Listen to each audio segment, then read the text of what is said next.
dokter menyatakan almarhum meninggal dunia. Berdasarkan resume medis dan laporan khusus, penyebab kematian berkaitan dengan pneumonia atau infeksi paru-paru yang disertai komplikasi medis. Dalam riwayat kesehatan juga terdapat informasi mengenai hipertensi dan obesitas yang menjadi bagian dari evaluasi medis. Tim kesehatan satuan segera dipanggil. Pada pukul 17.22 WIB almarhum dibawa menggunakan ambulans menuju pos kesehatan satuan pendidikan. Setelah dilakukan pemeriksaan, dokter memutuskan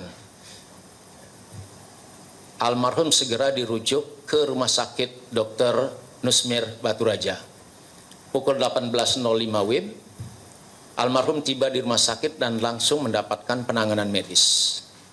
Meskipun telah dilakukan tindakan medis secara intensif pada pukul 18.30 waktu Indonesia Barat, dokter menyatakan almarhum meninggal dunia dengan diagnosis cardiac arrest atau henti jantung.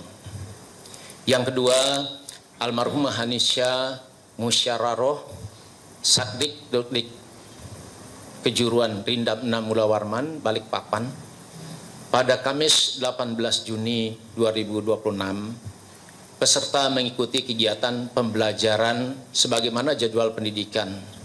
Sekitar pukul 13.35 WITA, sebelum kegiatan dimulai, almarhum mengeluhkan sesak napas, disertai mual hingga segera dievakuasi ke pos kesehatan Dodikjur. Pada pukul 14 WITA dilakukan pemeriksaan oleh dokter satuan. Kemudian pukul 14.05 langsung dirujuk ke Rumah Sakit Dr. Harjianto Balikpapan. Di rumah sakit almarhum terus mendapatkan penanganan medis. Namun kondisi terus memburuk hingga pukul 18.51 WITA hasil EKG menunjukkan flat asystole. Pada pukul 19.00 WITA dokter menyatakan almarhumah meninggal dunia. Berdasarkan keterangan medis, penyebab kematian adalah heat stroke. Yang ketiga, almarhumah Novia Ramadhani Sihotang, Satdik Pusbahasa Kodiklat Angkatan Udara. Pada Senin 22 Juni 2026 pukul 14.30 waktu Indonesia Barat, almarhumah datang ke unit kesehatan dengan keluhan batuk, berdahak, sesak napas, dan demam. Setelah dilakukan pemeriksaan awal, diberikan terapi dan dipantau oleh tim kesehatan, keesokan harinya Selasa 23 Juni 2026 pukul 06.10 waktu Indonesia bagian Barat, kondisi almarhumah semakin lemah sehingga langsung dirujuk ke Rumah Sakit Utama Dr. Esnawan Antariksa. Di rumah sakit dilakukan pemeriksaan lanjutan, termasuk foto toraks yang menunjukkan tuberkulosis paru aktif, disertai pemeriksaan laboratorium dan perawatan intensif di ruang ICU isolasi. Pada pukul 15.00 waktu Indonesia bagian Barat, kondisi pasien mengalami penurunan kesadaran. Tim medis segera melakukan resusitasi jantung, paru, namun pada pukul 15.13 waktu Indonesia bagian Barat, dokter menyatakan almarhumah meninggal dunia. Berdasarkan hasil pemeriksaan medis, almarhumah meninggal dunia akibat tuberkulosis. Yang keempat, almarhum Muhammad Rifki Renaldi Gunawan dari Satuan Pendidikan Yon Paraku 465 Halim Perdana Kusuma. Pada Kamis 25 Juni 2026 pukul 14.30 waktu Indonesia Barat, almarhum datang ke ruang kesehatan Satdik dengan keluhan sesak napas dan lemas. Saat dilakukan pemeriksaan, kondisi umum masih stabil, sehingga diberikan terapi oksigen, diistirahatkan, dan setelah kondisi membaik kembali mengikuti kegiatan. Namun pada pukul 18.00 waktu Indonesia Barat, keluhan sesak napas kembali muncul. Almarhum segera dibawa ke ruang kesehatan dan pada pukul 18.25 WIB dirujuk ke IGD Rumah Sakit Angkatan Udara Dr. Esnawan Antariksa. Di rumah sakit dilakukan pemeriksaan menyeluruh, meliputi pemeriksaan laboratorium, EKG, foto toraks, pemasangan alat bantu napas, hingga perawatan di ICU. Meskipun telah dilakukan tindakan medis, kondisi pasien terus memburuk. Pada Jumat 26 Juni 2026 pukul 00.28 waktu Indonesia Barat, dokter menyatakan almarhum meninggal dunia. Berdasarkan resume medis dan laporan khusus, penyebab kematian berkaitan dengan pneumonia atau infeksi paru-paru yang disertai komplikasi medis. Dalam riwayat kesehatan juga terdapat informasi mengenai hipertensi dan obesitas yang menjadi bagian dari evaluasi medis. Yang kelima, almarhum Nola Diasari dari Satuan Pendidikan Dodik Bela Negara Kalimantan pada Jumat 26 Juni 2026, almarhumah mengikuti kegiatan pembelajaran CNI dan teknik perkebunan di dalam kelas tanpa keluhan kesehatan. Sekitar pukul 18.45 waktu Indonesia Barat, almarhumah mengeluhkan sesak napas disertai badan terasa panas. Tim kesehatan Satdik segera memberikan penanganan awal dan merujuk yang bersangkutan ke IGD Rumah Sakit Singkawang. Pada pukul 19.20, almarhumah tiba di IGD dan langsung mendapatkan pemeriksaan serta penanganan medis. Setelah dilakukan stabilisasi, pasien dirujuk ke Rumah Sakit Abdul Aziz Singkawang untuk memperoleh penanganan yang lebih komprehensif. Sekitar pukul 20.20 waktu Indonesia Barat, almarhumah tiba di RSUD Abdul Aziz Singkawang dan segera mendapatkan penanganan lanjutan oleh tim medis. Dalam proses penanganan terjadi henti jantung, sehingga dilakukan resusitasi jantung dan tindakan kardioversi. Meskipun berbagai upaya medis telah dilakukan, kondisi pasien tidak dapat dipulihkan dan pada pukul 21.03 waktu Indonesia Barat, almarhumah dinyatakan meninggal dunia. Sebelum mengikuti pendidikan, yang bersangkutan telah melalui tahapan seleksi kesehatan. Seluruhnya dinyatakan memenuhi syarat sesuai ketentuan yang berlaku.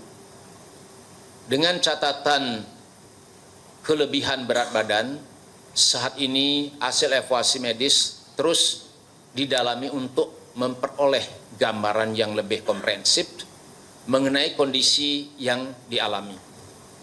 Atas arahan Menteri Pertahanan, penguatan aspek kesehatan peserta menjadi perhatian utama. Pemeriksaan berkala bagi peserta yang dimiliki faktor risiko, penyesuaian intensitas kegiatan sesuai dengan kondisi peserta, serta penguatan pengawasan medis di satuan pendidikan.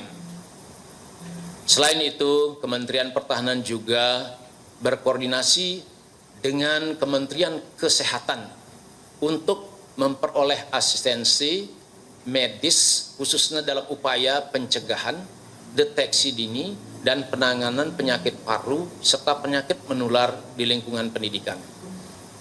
Perlu kami tegaskan bahwa kegiatan ini bukan bertujuan membentuk peserta menjadi prajurit atau anggota militer. Para peserta tetap berada pada profesi dan penugasan sipilnya sebagai calon manajer pengelola Koperasi Desa Kelurahan Merah Putih dan Kampung Nelayan Merah Putih. Latihan bela negara dan manajerial ini diarahkan untuk membentuk karakter, disiplin, kepemimpinan, integritas, kerjasama, tanggung jawab, profesionalisme, kemampuan bekerja dalam tekanan, serta semangat pengabdian kepada masyarakat. Korelasi kegiatan ini dengan pertahanan negara terletak pada peran strategis Koperasi Desa Kelurahan Merah Putih dan Kampung Nelayan Merah Putih dalam memperkuat ekonomi kerakyatan. Ekonomi rakyat yang kuat merupakan bagian dari ketahanan nasional. Karena itu, pembentukan calon pengelola koperasi yang berkarakter, berintegritas, disiplin, dan memiliki jiwa kepemimpinan menjadi bagian penting dalam mendukung pembangunan nasional dan pertahanan negara secara luas. Penyelenggaraan latihan bela negara dan manajerial ini disusun secara terukur dengan memperhatikan latar belakang peserta sebagai masyarakat sipil. Kegiatan ini tidak disamakan dengan pendidikan militer atau prajurit. Penekanannya bukan pada kemampuan tempur, melainkan pada pembentukan mental karakter, tanggung jawab, daya juang, kerjasama, dan kemampuan memecahkan masalah.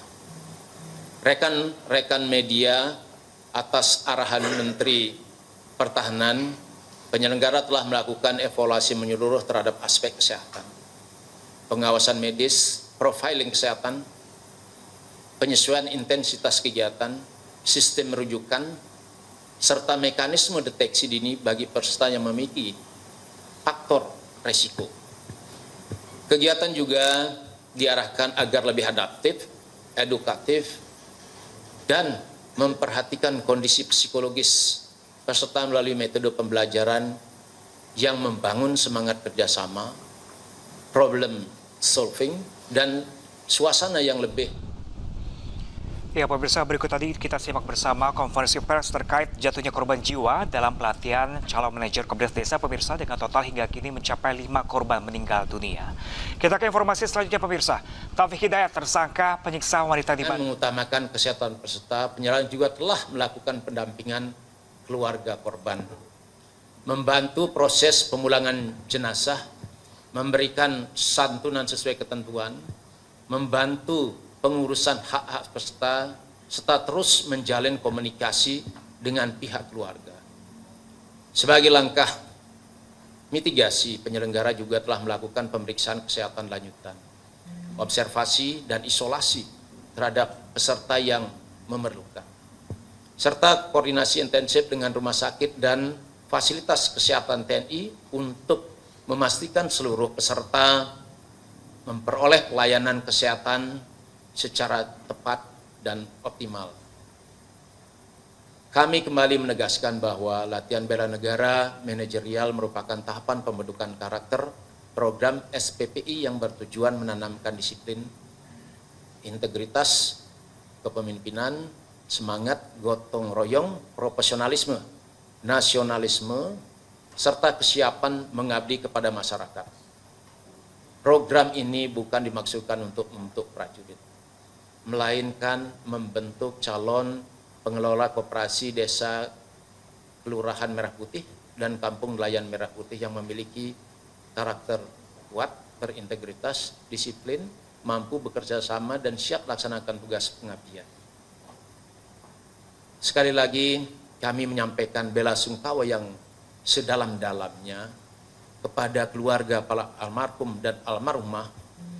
Kementerian Pertahanan berkomitmen terus melakukan evaluasi, perbaikan, dan penyempurnaan penyelenggaraan program agar berlangsung semakin aman, profesional, akuntabel, dan mengutamakan keselamatan seluruh peserta.